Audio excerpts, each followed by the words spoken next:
Hello students, good morning. आप सब कैसे हैं? My self Anil Kumar Swami, welcome on my YouTube channel Swami Anil maths. अपना पार्ट 17 कंप्लीट हो गया था। कौन सा चल रहा है? 18। 3.4 का फर्स्ट क्वेश्चन बता दिया था, उसमें एक क्वेश्चन और बताया सेकंड क्वेश्चन, और इसके साथ साथ में कौन सी लेंगे? 3.5 एक्सरसाइज भी लेंगे। तो मैंने आपको प्रूफ करके बता दिया था परफेक्ट स्क्वायर मेथड क्या होता है और श्रीधराचार्य फॉर्मूला कैसे बना, ये बता दिया था। अब उससे देखो, इससे क्या निकालेंगे? Nature of roots, discriminant and nature of roots. अब डिस्क्रिमिनेंट क्या होता है ये मैं बता रहा हूँ, और रूट क्या होते हैं? रूट क्या होते हैं? रूट हिंदी में बोलते हैं मूल। और एक आया था अपने पास जीरोज वर्ड, क्या आया था? जीरोज। 9th क्लास में आया था जीरोज। जीरोज और रूट्स एक ही बात है। जीरोज शून्यांक, तो जीरोज क्या होते हैं? जीरोज होते हैं एक्स की वैल्यू। जो एक्स की वैल्यू आती है क्वाड्रेटिक इक्वेशन को सोल्व करते हो आप, या लीनियर इक्वेशन को सोल्व करते हो, उससे जो एक्स की वैल्यू आती है, वेरिएबल की वैल्यू आती है, एक्स है तो एक्स, वाई है तो वाई, वो क्या कहलाते हैं? रूट कहलाते हैं। 2 है तो रूट्स हो जाएंगे, जीरोज हो जाएंगे। 3 है तो रूट्स हैं, वो भी रूट्स ही होंगी। तो क्या निकालना है? x की वैल्यू आएगी, तो इससे कितने आंसर आएंगे भाई? क्वाड्रेटिक इक्वेशन को मॉडिफाई करके ऐसे ही तो लिखा है। x की वैल्यू क्वाड्रेटिक इक्वेशन थी ax² + bx + c is equal to 0। Quadratic equation है तो कितने रूट आएंगे? कितने आंसर आएंगे? 2। मैंने बता दिया था क्वाड्रेटिक इक्वेशन है, पावर 2 है, तो 2 आंसर आएंगे। तो रूट आएंगे, और इसको मॉडिफाई करके ऐसे लिखा है। इसको मॉडिफाई तो किया है, प्लस किया है, माइनस किया है, कुछ किया है, और पक्षांतरण किया है, ट्रांसपोजिंग किया है। उसके बाद में x की वैल्यू यहाँ से x की वैल्यू निकालिए, ठीक है। और x की वैल्यू क्या आता है? अपना आंसर आता है। तो x की वैल्यू कितनी आएंगी? 2, और प्लस माइनस लग रहा है, एक के साथ में प्लस और एक के साथ में माइनस, तो 2 वैल्यू आंसर आएंगे। उनको क्या बोलेंगे? रूट्स बोलेंगे। पहले को हमेशा किससे लिखना है? अल्फा से, दूसरे को बीटा से। जरूरी है कि फर्स्ट को अल्फा बीटा से लिखना जरूरी नहीं है, ये तो फर्स्ट रूट होगा और ये सेकंड रूट। गाड़ी वाला रूट नहीं, ये रूट दूसरे हैं, ठीक है ना। तो रूट्स क्या हैं? फर्स्ट वैल्यू आएगी, उसको किसके बराबर लिखना है? अल्फा के बराबर, और सेकंड को बीटा के बराबर, क्योंकि आपकी बुक में ये दे रखा है अल्फा और बीटा। आपको भी समझने में आसानी हो जाएगी। और 3.1 एक्सरसाइज इसी पे है, अल्फा बीटा पे, ये ध्यान रखना। इसी कारण क्या बता दिया है? अल्फा और बीटा बता दिया है। अब देखो इसमें क्या निकालना है? डिस्क्रिमिनेंट। डिस्क्रिमिनेंट क्या होता है? डी होता है। डी देखो, डी इज इक्वल टू क्या होता है? ये बड़ा होता है अंडर रूट भी हटा दो, बिना अंडर रूट के। अंडर रूट के अंदर क्या है? b² - 4ac। और इसको किससे डिनोट करते हैं? कैपिटल डी से।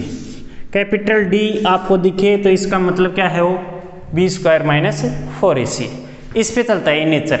इसके नेचर किस पे होते हैं? डी पे होते हैं। किसके नेचर? इस x की वैल्यू की नेचर।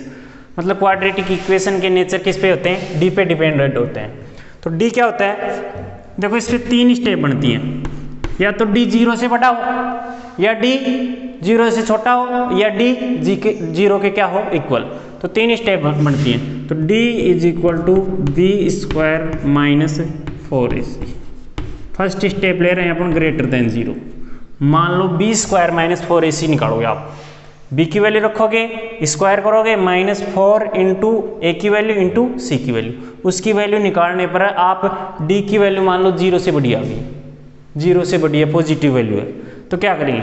उसके रूट हमेशा आपको पता चल जाएंगे। फिर ये वैल्यू निकालते ही आप बता सकते हो उसके रूट कैसे होंगे। तो क्या कैसे होंगे? रूट्स विल बी डिस्टिंक्ट, मतलब अलग अलग, एंड रियल। मतलब रूट क्या होंगे? अलग अलग होंगे और रियल होंगे। अलग अलग मतलब x, ये वैल्यू निकालते ही आप बता सकते हो कि रूट कैसे होंगे।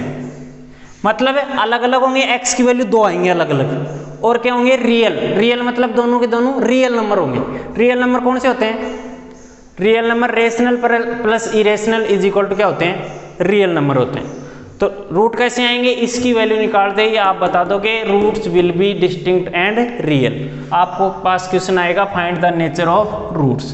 तो आपको पूरा सोल्व करने की जरूरत नहीं है, एक्स की वैल्यू निकालने की जरूरत नहीं, ओनली क्या निकाल लो, बी स्क्वायर माइनस 4ac, मतलब कैपिटल डी निकाल लो और आप बता दो रूट की नेचर कैसी है। तो कैसे बता दोगे, डी की वैल्यू निकाल देंगे, अगर ग्रेटर देन 0 है तब तो क्या लिख देंगे, roots will be distinct and real. दूसरी स्टेप, डी की वैल्यू मान लो 0 के बराबर आ गई,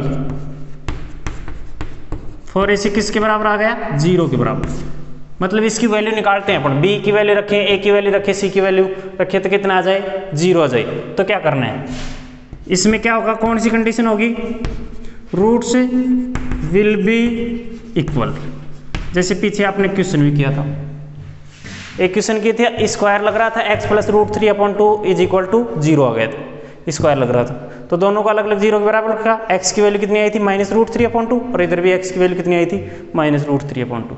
अगर 0 आ जाए तो रूट विल बी इक्वल, दोनों x की वैल्यू क्या होंगी, इक्वल होंगी एंड क्या होंगी, रियल होंगी।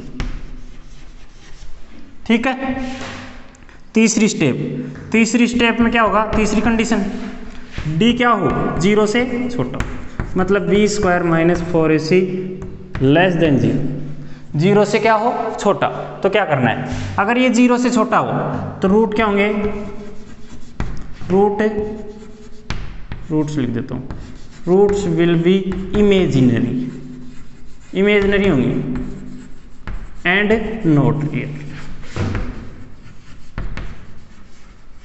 देखो कैसे होंगे, not real, B square minus 4ac निकाला, अब इसके अंडर रूट भी लग रहा है भाई, x की वैल्यू रखेंगे, x की वैल्यू फाइंड करेंगे तो यहाँ रखेंगे, और इसके रूट के अंदर में माइनस आएगा कि नहीं आएगा भाई, 0 से छोटा है तो माइनस है, नेगेटिव है तो यहाँ नेगेटिव होगा, और नेगेटिव होते ही रूट के अंदर नेगेटिव आएगा तो कौन सा नंबर होता है, इमेजिनरी नंबर होता है, उसमें आयोटा होती है वैल्यू, वो 11th क्लास में पढ़ोगे आप। तो अभी ये ध्यान रखो, आपको रूट क्या होंगे, इमेजिनरी होंगे और नॉट रियल होंगे, आगे फाइंड ही नहीं करना है, वही आंसर आ जाता है आपका।